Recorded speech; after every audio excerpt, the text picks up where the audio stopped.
हमारे घरों में जो रूम्स होते हैं, यदि हमें उन रूम को किराए पे देना है तो उसके लिए हम क्या करते हैं कि हर एक रूम के लिए अलग अलग एनर्जी मीटर का कनेक्शन कर देते हैं। जिससे क्या होता है कि हर एक एनर्जी मीटर के द्वारा हमें ये पता चल जाता है कि कौन से रूम में कितना एनर्जी का कंजप्शन किया जा रहा है।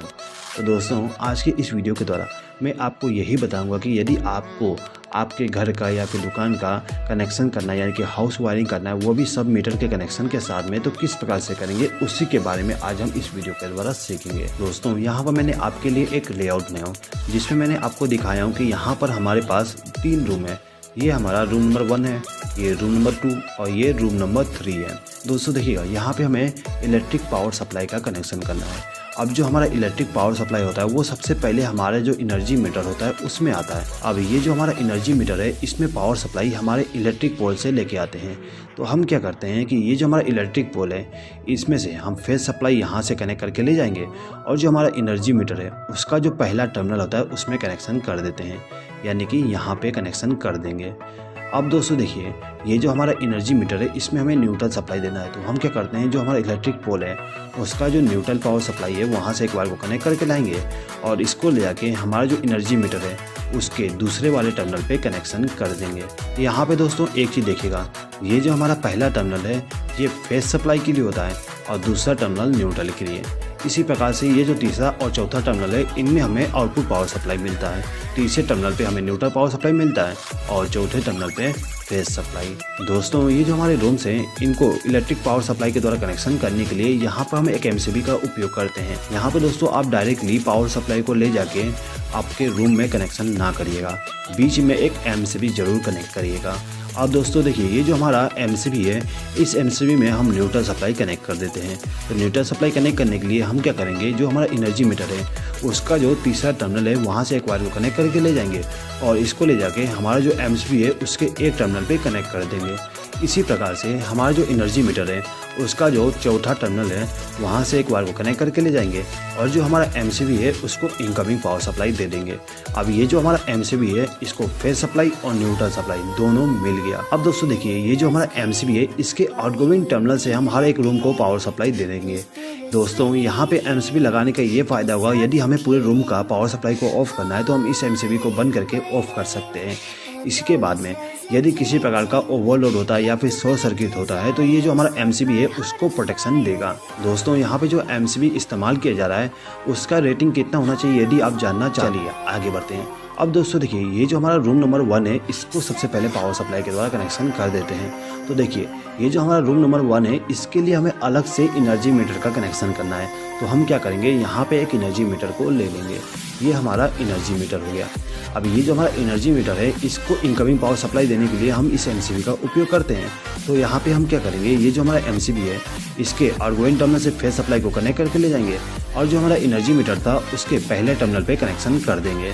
ठीक है दोस्तों, अब ये जो हमारा एमसीबी है इसके दूसरे टर्मिनल से एक वायर को कनेक्ट करके ले जाएंगे और इसको ले जाके हमारा जो एनर्जी मीटर है उसके दूसरे टर्मिनल पे कनेक्शन कर देंगे। जिससे क्या होगा, ये जो हमारा एनर्जी मीटर है इसको इनकमिंग पावर सप्लाई मिल जाएगा। अब दोस्तों देखिए, ये जो हमारा रूम है इसमें कनेक्शन करने से पहले यहाँ पे हम एक एमसीबी का उपयोग करेंगे।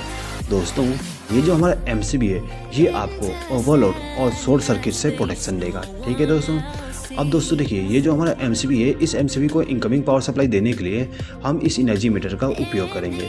ये जो हमारा एनर्जी मीटर है इसके आउटगोइंग टर्मिनल यानी कि तीसरे नंबर टर्मिनल से एक वायर को कनेक्ट करेंगे और इसको ले जाके एमसीबी के एक टर्मिनल पे कनेक्शन कर देंगे। इसी प्रकार से ये जो हमारा एनर्जी मीटर है इसके चौथे नंबर टर्मिनल से एक वायर को कनेक्ट करके ले जाएंगे और इसको ले जाके हमारा जो एमसीबी है उसको इनपुट पावर सप्लाई दे देंगे। अब दोस्तों देखिएगा, यहाँ पे हम हमारे रूम के लिए एक और प्रोटेक्शन का उपयोग करेंगे। दोस्तों, यहाँ पे हम एक ELCB या फिर RCCB का उपयोग करेंगे। दोस्तों, जब भी आप घर का वायरिंग करें तो वहाँ पे आप ELCB या फिर RCCB का उपयोग जरूर करें। दोस्तों, ये जो हमारा RCCB या फिर ELCB है वो आपको इलेक्ट्रिक शॉक से प्रोटेक्शन देता है। यदि किसी कारण से कोई व्यक्ति जाके हमारा जो फेस वाली वायर होती है उसको टच कर देता है तो उस व्यक्ति को करंट लगता है। जैसे ही हल्का सा भी करंट लगता है, यानी कि उस व्यक्ति को करंट लगने से पहले आपका जो पावर सप्लाई है वो बंद कर देगा। यहाँ पे जो पावर सप्लाई बंद होगा वो इस RCCB के द्वारा होता है। तो दोस्तों, जब भी आप घर का वायरिंग करें तो वहाँ पे RCCB का उपयोग जरूर करिएगा। दोस्तों, चलिए आगे बढ़ते हैं। अब दोस्तों देखिएगा, ये जो हमारा RCCB है इसको हम न्यूट्रल सप्लाई दे देते हैं। तो इसके लिए हम क्या करेंगे, ये जो हमारा MCB है इसका जो न्यूट्रल टर्मिनल है वहाँ से एक वायर को कनेक्ट करके RCCB को न्यूट्रल सप्लाई दे देंगे।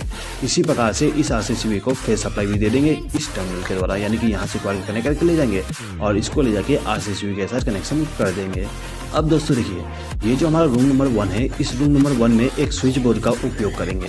अब ये जो हमारा स्विच बोर्ड है इसको इनकमिंग पावर सप्लाई देने के लिए हम क्या करेंगे, ये जो हमारा RCCB है इसके आउटगोइंग टर्मिनल से एक वायर को कनेक्ट करके ले जाएंगे और इसको क्या करेंगे, किसी भी एक स्विच के साथ कनेक्शन कर देंगे।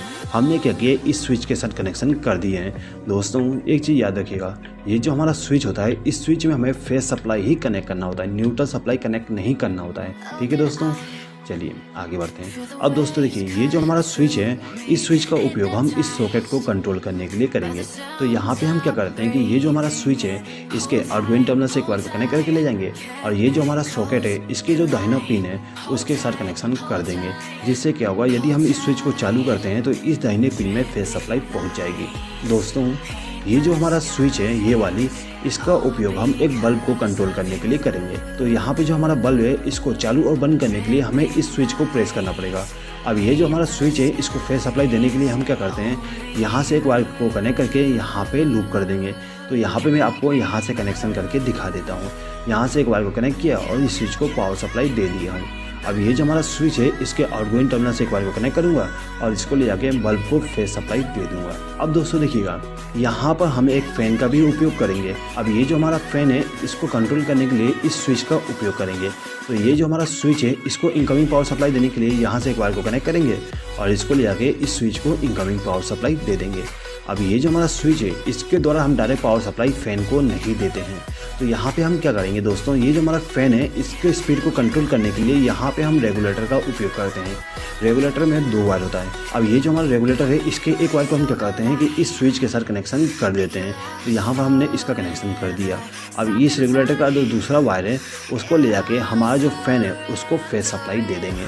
दोस्तों यहाँ पे जो हमारा फ़ैन है उसको डायरेक्ट पावर सप्लाई नहीं देते हैं, यहाँ पे हमें कैपेसिटर का भी उपयोग करना पड़ता है। दोस्तों यहाँ पे यदि आप जानना चाहते हैं कि हम फ़ैन का वायरिंग किस प्रकार से करते हैं तो उसके लिए भी मैं, चलिए आगे बढ़ते हैं। दोस्तों यहाँ पे जो हमारा फ़ैन, बल्ब और सॉकेट है इनको न्यूट्रल पावर सप्लाई भी देना पड़ता है। तो इसके लिए हम क्या करते हैं कि ये जो हमारा RCCB है इसके आउटगोइंग टर्मिनल से हम न्यूट्रल सप्लाई को कनेक्ट करके ले जाएंगे और जो हमारा सॉकेट है इसको न्यूट्रल सप्लाई दे देंगे। दोस्तों ये जो हमारा फ़ैन है इसको भी हमें न्यूट्रल सप्लाई देना है। इसको न्यूट्रल सप्लाई देने के लिए हम क्या करेंगे कि ये जो हमारा स्विच बोर्ड है इसमें जो हम न्यूट्रल सप्लाई कनेक्शन किए हैं वहाँ से एक वायर को लूप करेंगे और इसको ले जाके हमारा जो फ़ैन है उसको न्यूट्रल सप्लाई दे देंगे। ठीक है दोस्तों। अब दोस्तों देखिएगा, ये जो हमारा बल्ब है इसको भी हमें न्यूट्रल सप्लाई देना है। तो इसको न्यूट्रल सप्लाई देने के लिए हम यहाँ से एक वायर को लूप करके इस बल्ब को न्यूट्रल सप्लाई दे देंगे। तो दोस्तों यहाँ पे जो हमारा रूम नंबर 1 है इसका कनेक्शन कंप्लीट हो गया है। दोस्तों यदि आप ये जानना चाहते हैं कि हम कितने mm का वायर हमारे घर के वायरिंग के लिए इस्तेमाल करेंगे तो उसके लिए मैंने बहुत ही अच्छा, चलिए आगे बढ़ते हैं। अब दोस्तों देखिएगा, ये जो हमने वायरिंग किए थे रूम नंबर 1 में, इसी प्रकार से हम रूम नंबर 2 में वायरिंग करेंगे। तो यहाँ पे हम क्या करते हैं, जो हमारा रूम नंबर 2 है इसमें सबसे पहले हम एक एनर्जी मीटर ले लेते हैं। अब इस एनर्जी मीटर को पावर सप्लाई देने के लिए हम क्या करेंगे, ये जो हमारा मेन MCB है इसके आउटगोइंग टर्मिनल से वायर को कनेक्ट करके ले जाएंगे और जो हमारा एनर्जी मीटर है उसको फेज सप्लाई दे देंगे। इस एनर्जी मीटर को फेज सप्लाई देने के लिए मैंने यहाँ से वायर को लूप करके ले जाके इस एनर्जी मीटर को फेज सप्लाई दे दिया हूँ। इसी प्रकार से न्यूट्रल सप्लाई देने के लिए यहाँ से वायर को कनेक्ट करके ले जाऊँगा और इसको ले जाके हमारा जो एनर्जी मीटर है इसके दूसरे वाले टर्मिनल पे कनेक्ट कर दूंगा। ठीक है दोस्तों।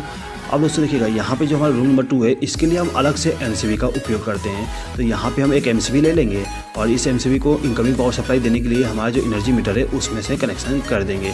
यहाँ पर हमने न्यूट्रल सप्लाई का कनेक्शन कर दिया और फेज सप्लाई का भी कनेक्शन कर दिया है। यहाँ पे जो कनेक्शन है दोस्तों सेम टू सेम होगा रूम नंबर 1 के जैसे। ठीक है। तो यहाँ पर मैं आपको जल्दी बता देता हूँ कनेक्शन किस प्रकार से करेंगे। अब दोस्तों देखिए, ये जो हमारा MCB है इसके आउटगोइंग टर्मिनल से वायर को ले जाके हमारा जो RCCB है उसके साथ कनेक्शन करेंगे। तो ये जो हमारा MCB है इसके आउटगोइंग टर्मिनल से वायर को कनेक्ट करूँगा और RCCB को इनकमिंग पावर सप्लाई दे दूँगा। अब दोस्तों देखिएगा, ये जो हमारा RCCB है इसको फेज सप्लाई भी चाहिए। तो फेज सप्लाई के लिए यहाँ से वायर को कनेक्ट करके ले जाऊँगा और इसको ले जाके हमारा जो RCCB है उसके दूसरे टर्मिनल पे कनेक्शन कर दूँगा। अब दोस्तों देखिए, ये जो हमारा रूम है, इस रूम में हम एक सॉकेट का उपयोग करेंगे। अब इस सॉकेट को हम पावर सप्लाई देने के लिए आरसीसीबी के आउटगोइंग टर्मिनल से फेस सप्लाई को कनेक्ट करके ले जाएंगे और जो हमारा स्विच बोर्ड है उसके किसी भी एक स्विच के साथ कनेक्शन कर देंगे। अब ये जो हमारा स्विच है, इसका उपयोग हम इस सॉकेट को कंट्रोल करने के लिए इस्तेमाल करेंगे। तो यहाँ से एक वायर को कनेक्ट करेंगे और इसको ले जाके हमारा जो सॉकेट है उसके एक टर्मिनल पे कनेक्शन कर देंगे। अब दोस्तों देखिएगा, ये जो एक स्विच है, इसका उपयोग हम एक बल्ब को कंट्रोल करने के लिए करेंगे। तो इस स्विच को हम क्या करेंगे, इनकमिंग पावर सप्लाई यहाँ से कनेक्ट कर देंगे और इस स्विच के आउटगोइंग टर्मिनल से वायर को कनेक्ट करके ले जाएंगे और इस बल्ब को फेस सप्लाई दे देंगे। अब ये जो हमारा तीसरा स्विच है, इसका उपयोग हम फैन के कनेक्शन के लिए करेंगे। तो अब ये जो हमारा स्विच है, इसको इनकमिंग पावर सप्लाई यहाँ से दे देंगे। अब ये जो हमारा स्विच है, इसके आउटगोइंग टर्मिनल से एक वायर को कनेक्ट करेंगे और इसको ले जाके फैन का जो रेगुलेटर है उसको इनकमिंग पावर सप्लाई दे देंगे। अब ये जो हमारा फैन का रेगुलेटर है, इसके आउटगोइंग टर्मिनल से एक वायर को कनेक्ट करेंगे और जो हमारा फैन है उसको इनकमिंग पावर सप्लाई दे देंगे, यानी कि फेस सप्लाई दे देंगे। अब दोस्तों देखिएगा, ये जो हमारा रूम नंबर 2 है, इस रूम नंबर 2 में हमें न्यूट्रल सप्लाई का कनेक्शन करना है। तो न्यूट्रल सप्लाई के कनेक्शन के लिए हम क्या करेंगे, ये जो हमारा आरसीसीबी है, इसके इस टर्मिनल से एक वायर को कनेक्ट करके ले जाएंगे और इसको क्या करेंगे, हमारा जो सॉकेट है उसके लेफ्ट वाला जो पिन है उसमें कनेक्शन कर देंगे। अब इसी लेफ्ट वाले पिन से हम एक वायर को लूप करके ले जाएंगे और जो हमारा फैन है उसको न्यूट्रल सप्लाई दे देंगे। ठीक है दोस्तों। अब दोस्तों देखिएगा, ये जो हमारा बल्ब है इसको भी हमें न्यूट्रल सप्लाई देना है। तो हम यहाँ से एक वायर को कनेक्ट करके ले जाएंगे और जो हमारा बल्ब है उसको न्यूट्रल सप्लाई दे देंगे। ठीक है दोस्तों। अब आते हैं हम रूम नंबर 3 पे। दोस्तों यहाँ पे जो हमारा रूम नंबर 1 और रूम नंबर 2 था, सेम टू सेम कनेक्शन हम रूम नंबर 3 में भी करेंगे। तो यहाँ पे रूम नंबर 3 में पावर सप्लाई देने के लिए एक एनर्जी मीटर का उपयोग करेंगे और ये जो हमारा एनर्जी मीटर है, इसको इनकमिंग पावर सप्लाई देने के लिए हमारा जो मेन एमसीबी है इसके आउटगोइंग टर्मिनल से कनेक्शन करेंगे। तो हम क्या करते हैं, यहाँ से एक वायर को लूप करके ले जाएंगे और जो हमारा एनर्जी मीटर है उसके पहले टर्मिनल पे कनेक्शन कर देते हैं। दोस्तों ये जो हमारा एनर्जी मीटर है, इसको न्यूट्रल सप्लाई देने के लिए हम क्या करेंगे, ये जो हमारा मेन एमसीबी है इसके न्यूट्रल टर्मिनल से एक वायर कनेक्ट करके ले जाके हमारा जो एनर्जी मीटर है उसमें कनेक्शन कर देंगे। दोस्तों इसके कनेक्शन के लिए हम क्या करते हैं, यहाँ से एक वायर को लूप करके ले जाएंगे और जो हमारा एनर्जी मीटर है उसको न्यूट्रल सप्लाई दे देंगे। दोस्तों ये जो हमारा रूम नंबर 3 है, इसमें भी हम एमसीबी का प्रोटेक्शन देंगे। ये जो हमारा एमसीबी है, इसको इनकमिंग पावर सप्लाई देने के लिए एनर्जी मीटर के आउटपुट टर्मिनल से वायर को कनेक्ट करके ले जाएंगे और जो हमारा एमसीबी है उसको इनकमिंग पावर सप्लाई दे देंगे। अब एमसीबी के आउटगोइंग टर्मिनल से हम वायर को ले जाके हमारा जो आरसीसीबी है उसको पावर सप्लाई दे देते हैं। तो यहाँ पे हम इसका भी कनेक्शन कर दिए। ठीक है दोस्तों। अब ये जो हमारा आरसीसीबी है, इसके आउटगोइंग टर्मिनल से पावर सप्लाई जाएगा हमारे स्विच बोर्ड में। अब ये जो हमारा स्विच बोर्ड है, इसको पावर सप्लाई देने के लिए हम क्या करेंगे, यहाँ से एक वायर को कनेक्ट करके ले जाएंगे और जो हमारा स्विच बोर्ड है इसके किसी भी एक स्विच के साथ कनेक्शन कर देंगे। ठीक है दोस्तों यहाँ पे जो कनेक्शन है वो सेम टू सेम होगा। तो यहाँ पे मैं आपको जल्दी कनेक्शन करके दिखा देता हूँ। ठीक है दोस्तों यहाँ पे जो हमारे रूम है, इन रूम में हमें अर्थिंग का भी कनेक्शन करना होता है। तो अर्थिंग का कनेक्शन करने के लिए हम यहाँ पे एक बस बार का उपयोग करेंगे। ये जो हमारा बस बार है, इसमें हम क्या करेंगे, सबसे पहले तो हमारा जो अर्थिंग है उसको ला के कनेक्शन कर देंगे। हम यहाँ से अर्थिंग को कनेक्ट करके लाएँ और इसको ले आके इस बस बार में कनेक्ट कर देंगे। दोस्तों ये जो हमारा रूम नंबर 1 है, इस रूम नंबर 1 में हमारा जो सॉकेट है, ये वाली, इस सॉकेट में एक मोटा वाला पिन देख रहे होंगे, ये वाली, इस पिन में हमें अर्थिंग का कनेक्शन करना होता है। तो इसके लिए हम क्या करेंगे, ये जो हमारा बस बार है इसमें से एक वायर को कनेक्ट करके ले जाएंगे और इसको ले जाके सीधे ही हमारा जो स्विच बोर्ड है इसके मोटे वाले पिन के साथ कनेक्शन कर देंगे। दोस्तों यदि आपके घर में कुछ ऐसा इक्विपमेंट इस्तेमाल किया जा रहा है तो उस कंडीशन में क्या करोगे, आप चाहे तो यहाँ से वायर को कनेक्ट करके ले जाके उस इक्विपमेंट को अर्थिंग दे सकते हैं या फिर इस स्विच बोर्ड के इस टर्मिनल से लूप करके एक वायर को उस इक्विपमेंट को अर्थिंग दे सकते हैं। ठीक है। अब दोस्तों हमारा जो रूम नंबर 2 है, इसमें भी अर्थिंग का कनेक्शन करना है। तो इसके लिए हम क्या करेंगे, यहाँ से एक वायर को कनेक्ट करेंगे और इसको ले जाके हमारा जो रूम नंबर 2 है उसके ये मोटे वाले पिन पे कनेक्शन कर देंगे।